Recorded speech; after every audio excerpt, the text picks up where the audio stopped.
जय महाराज जी की। मेरी हर श्वास हो तुझे अर्पित, तू ही है रखवाला, चाह कर भी तेरा ऋण न चुका पाऊँ, तू है दीन दयाला, तू है दीन दयाला।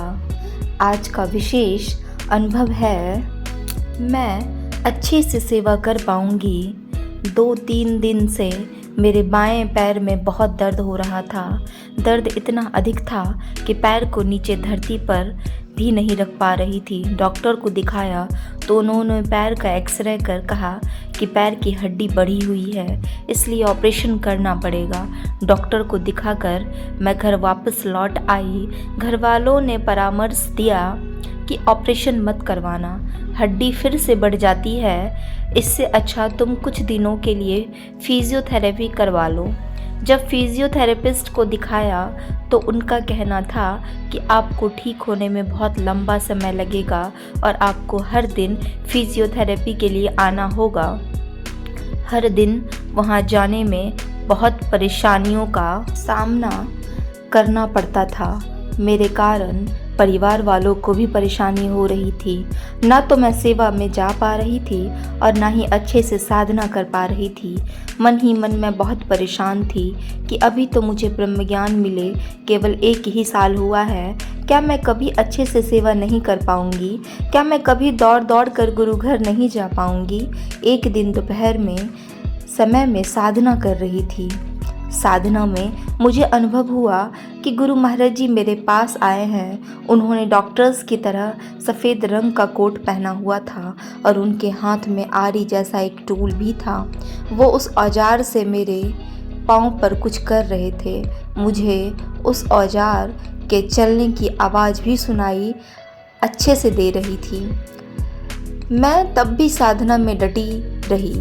थोड़ी देर बाद उस औजार की आवाज़ आनी बंद हो गई। इसके बाद साधना से उठ गई। मुझे ऐसा लग रहा था कि अगर मैं पाँव नीचे रखूंगी तो मुझे बहुत दर्द होगा। मैंने बहुत ही डरते डरते अपने पाँव को नीचे रखा।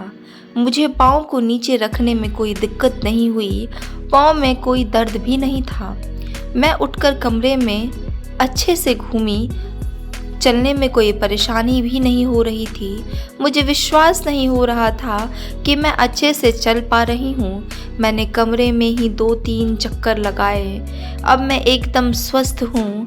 मैंने जल्दी से अपने बेटे को फ़ोन मिलाया, उसे सारी घटना बताई।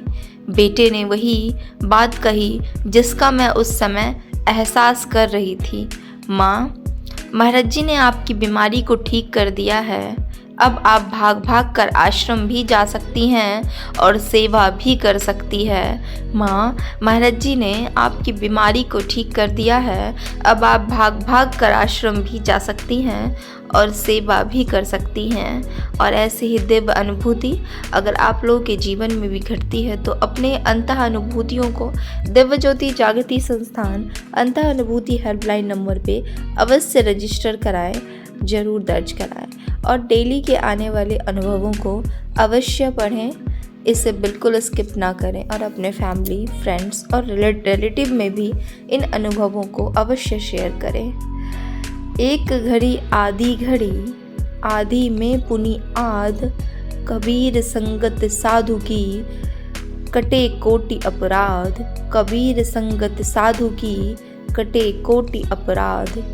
एक बहुत ही इम्पॉर्टेंट मैसेज है दिव्य ज्योति जागृति संस्थान द्वारा श्री राम कथा अमृत जो साध्वी सुश्री सौम्या भारती जी के द्वारा हो रही है। यह कथा 31 मार्च से 6 अप्रैल 2024 तक होगी, यानी कि यह कथा कल प्रारंभ हो चुकी है और यह 6 अप्रैल 2024 तक होगी।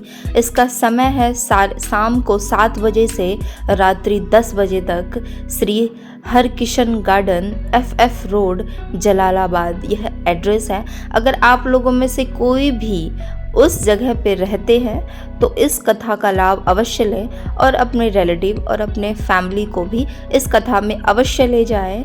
या आपके अगर कोई रिलेटिव इस एड्रेस पे रहते हैं तो आप उन्हें फ़ोन करके कह सकते हैं कि वो इस कथा का लाभ अवश्य लें।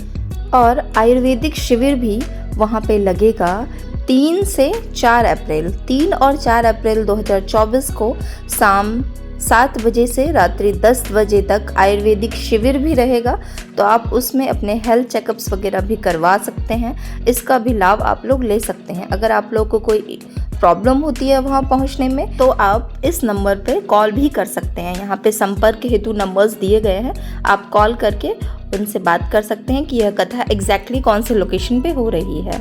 तो आप लोग ज़रूर इस कथा में जाएं और इस कथा का लाभ लें। जय महाराज जी की आप सभी को।